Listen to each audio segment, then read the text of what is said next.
Morning kelas, bertemu lagi dengan Ibu Zia di pembelajaran IPS. Kali ini kita sudah memasuki bab ketiga ya anak-anakku.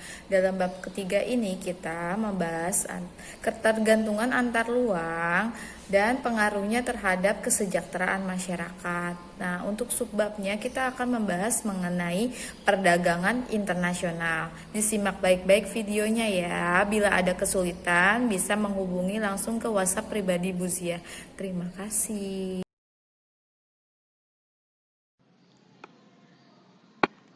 Anak-anakku, perbedaan sumber daya alam di suatu negara tentunya yang nanti menyebabkan adanya perdagangan internasional. Kenapa sih Bu sumber daya alam sebuah negara dengan negara lainnya bisa berbeda? Ternyata kita mempunyai beberapa faktor yang membedakan negara itu kaya akan sumber daya alam atau negara yang miskin dengan sumber daya alam.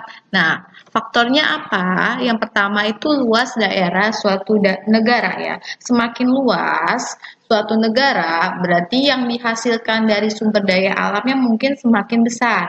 Yang kedua, perbedaan iklim. Kalau iklim suatu negara baik atau bagus untuk sebuah sumber daya alam, mungkin penghasilannya berbeda dengan yang negara yang iklimnya kurang baik. Yang ketiga, keadaan atau letak astronomis dan geografis suatu negara. Dia termasuk negara yang strategis atau tidak. Yang keempat, suhu dan musim yang berbeda-beda. Dan yang kelima, keadaan tanahnya dan unsurnya. Makin subur suatu negara tanahnya, berarti unsur pertanian dan perkebunannya pun makin baik. Berbeda dengan negara yang unsur tanahnya kurang bagus atau yang disebut tandus, tanamannya pun berbeda. Oke, perdagangan tidak hanya dilakukan dalam suatu negara saja, anak-anakku. Nggak ada satupun negara yang bisa mencukupi kebutuhannya sendiri. Contoh, meskipun negara Amerika Serikat adalah negara adidaya, negara superpower, tapi ada sumber daya alam yang ia datangkan dari negara lain, gitu. Jadi setiap negara tidak ada satupun yang bisa berdiri sendiri, makanya adanya perdagangan internasional. Tidak ada negara yang dapat menghasilkan kebutuhannya sendiri. Tidak ada negara yang dapat menghasilkan kebutuhan negaranya sendiri. Itu sudah pasti anak-anakku. Setiap negara mempunyai kekurangan dan kelebihan dari sumber daya alamnya. Dan perbedaan ini yang menimbulkan pertukaran hasil antara satu negara dengan negara yang lain. Nah, yang dikenal dengan ekspor impor. Oke, kita sudah belajar waktu itu mengenai ekspor impor di kelas 7 mungkin anak-anakku. Ekspor itu kegiatan mengirim barang ke luar negeri atau menjual barang ke luar negeri. Nah, pelakunya disebut eksportir. Oke, dan impor apa sih Bu? Impor itu kegiatan membeli barang dari luar negeri yang dikenal dengan importir. Nah, kali ini Ibu akan membahas perbedaan antara perdagangan dalam negeri dan perdagangan internasional. Apa sih perbedaan perdagangan dalam negeri dengan perdagangan internasional atau luar negeri? Dari segi jangkauan wilayah ya anak-anakku. Kalau dalam jangkauan wilayah dalam negeri terdiri dari satu wilayah negara itu saja, misalnya Indonesia ya Indonesia. Kalau jangkauan wilayah luar negeri menjangkau beberapa negara, misalnya Indonesia dengan Singapura, Indonesia dengan Jepang, Indonesia dengan Amerika, atau Indonesia dengan negara-negara ASEAN, atau Indonesia dengan negara Eropa, jangkauan wilayahnya lebih luas. Cara pembayaran, kalau di dalam negeri yang dengan satu macam uang, di dalam negeri itu Indonesia dengan rupiah, misalnya Brunei Darussalam dengan mata uangnya, Malaysia dengan mata uangnya. Nah, kalau perdagangan luar negeri, karena banyaknya negara, kita menggunakan bermacam-macam uang atau yang kita kenal dengan valuta asing. Yang ketiga, sistem distribusinya. Sebagian besar sistemnya distribusi langsung. Kenapa? Karena jangkauan yang tadi itu masih pendek ya anak-anakku, makanya didistribusikan secara langsung. Kalau misalnya dengan luar negeri, sistem distribusinya tidak langsung atau dengan perantara. Peraturan yang berlaku menggunakan aturan negara itu sendiri. Kalau di luar negeri, aturannya itu dengan beberapa negara, karena yang melakukannya itu dari beberapa negara. Yang kelima, tingkat persaingan. Persaingannya kalau di dalam negeri mungkin kurang ketat karena bersaing sama produsen dari dalam negeri itu sendiri. Kalau misalnya dengan luar negeri lebih ketat karena melibatkan produsen dari negara lain. Biaya angkutan. Kalau di dalam negeri kan lebih wilayahnya lebih sempit ya anak-anakku, biasanya biaya angkutannya itu lebih murah karena dalam satu negara dan tidak ada baik.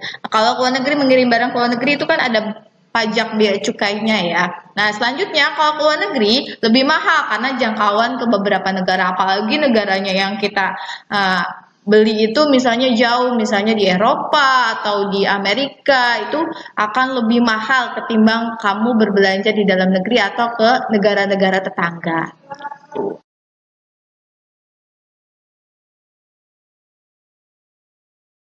Pendorong perdagangan internasional itu adalah perbedaan sumber daya alam. Karena sumber daya alamnya berbeda, maka negara-negara itu melakukan perdagangan ke negara lain yang dia butuhkan. Misalnya, Indonesia kurang menghasilkan alat elektronik, maka dari itu dia mengadakan perdagangan internasional atau membeli barang dari negara Jepang, negara Cina. Begitu sebaliknya, negara-negara seperti negara Jepang atau Cina kurang memenuhi dari sektor pertanian. Mereka banyak membeli barang dari Indonesia.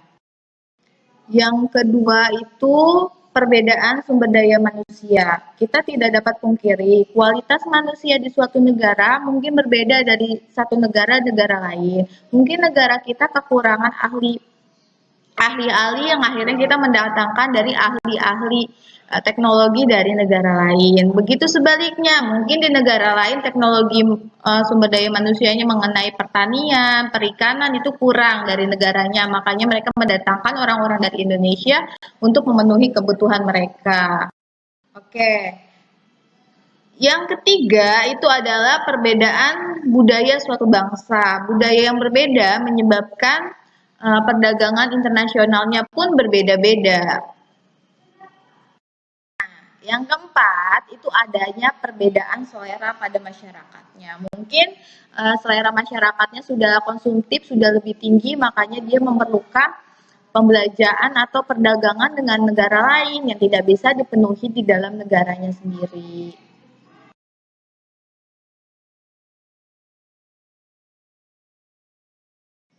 Lanjut, manfaat dari perdagangan internasional. Dari perdagangan internasional memberikan beberapa manfaat. Apa sih manfaatnya? Yang pertama, setiap negara dapat memenuhi kebutuhan akan barang dan jasa.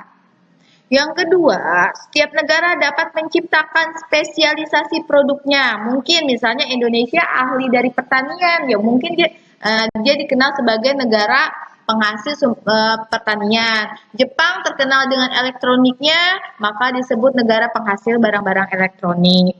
Yang ketiga, mendapatkan barang dengan mudah dengan harga yang murah, karena langsung kepada produsen yang menghasilkan barangnya lebih banyak. Karena kalau barangnya lebih sedikit, maka harganya biasanya lebih tinggi atau lebih mahal.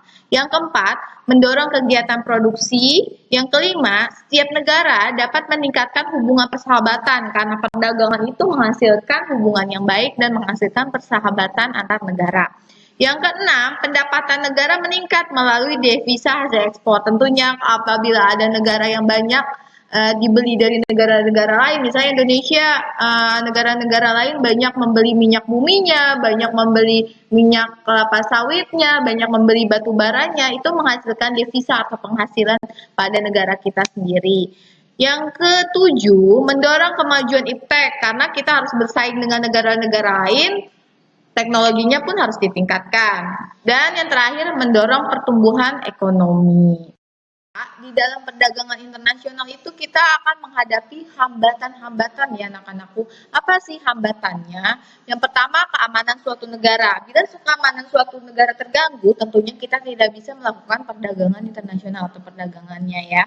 Yang kedua, perbedaan mata uang. Terkadang kita memiliki mata uang yang berbeda itu sangat mempengaruhi pembelian kita ya. Misalnya standar rupiah itu rendah, kita harus melakukan perdagangan dengan negara Amerika yang menggunakan dolar. Tentunya harganya akan menjadi tinggi karena kita harus mengikuti kurs harga dolar itu sendiri gitu.